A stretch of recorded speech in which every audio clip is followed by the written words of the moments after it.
ಕಬಿನಿ ಹಿನ್ನೀರಿನಲ್ಲಿ ಭರ್ಜರಿ ಕಾರ್ಯಾಚರಣೆ, ವನ್ಯಜೀವಿ ಬೇಟೆಯಾಡುತ್ತಿದ್ದವರ ಬಂಧನ.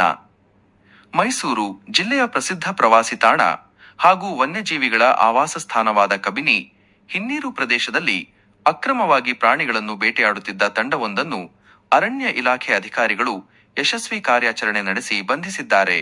ಕಬಿನಿ ಹಿನ್ನೀರಿನ ಅರಣ್ಯ ವ್ಯಾಪ್ತಿಯಲ್ಲಿ ಕಳೆದ ಕೆಲವು ದಿನಗಳಿಂದ ಶಂಕಿತ ವ್ಯಕ್ತಿಗಳ ಓಡಾಟ ಕಂಡುಬಂದಿತ್ತು. ಈ ಬಗ್ಗೆ ಖಚಿತ ಮಾಹಿತಿ ಪಡೆದ ಅರಣ್ಯ ಸಂರಕ್ಷಣಾ ಪಡೆ ಮತ್ತು ಸ್ಥಳೀಯ ಸಿಬ್ಬಂದಿ ಜಂಟಿ ಕಾರ್ಯಾಚರಣೆ ನಡೆಸಿದ್ದಾರೆ. ಈ ಸಂದರ್ಭದಲ್ಲಿ ಕಾಡು ಪ್ರಾಣಿಗಳನ್ನು ಗುರಿಯಾಗಿಸಿಕೊಂಡು ಬೇಟೆಯಾಡಲು ಹೊಂಚು ಹಾಕುತ್ತಿದ್ದ ಆರೋಪಿಗಳನ್ನು ರೆಡ್ ಹ್ಯಾಂಡ್ ಆಗಿ ಹಿಡಿಯಲಾಗಿದೆ.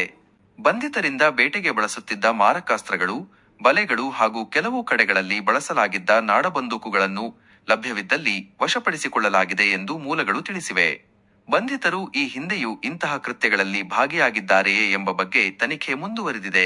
ವನ್ಯಜೀವಿಗಳ ರಕ್ಷಣೆ ನಮ್ಮ ಆದ್ಯತೆ.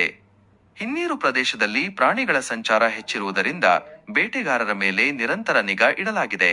ಇಂತಹ ಕಾನೂನು ಬಾಹಿರ ಕೃತ್ಯಗಳಲ್ಲಿ ತೊಡಗುವವರ ವಿರುದ್ಧ ಕಠಿಣ ಕ್ರಮ ಜರುಗಿಸಲಾಗುವುದು ಎಂದು ಅರಣ್ಯಾಧಿಕಾರಿಗಳು ಎಚ್ಚರಿಸಿದ್ದಾರೆ.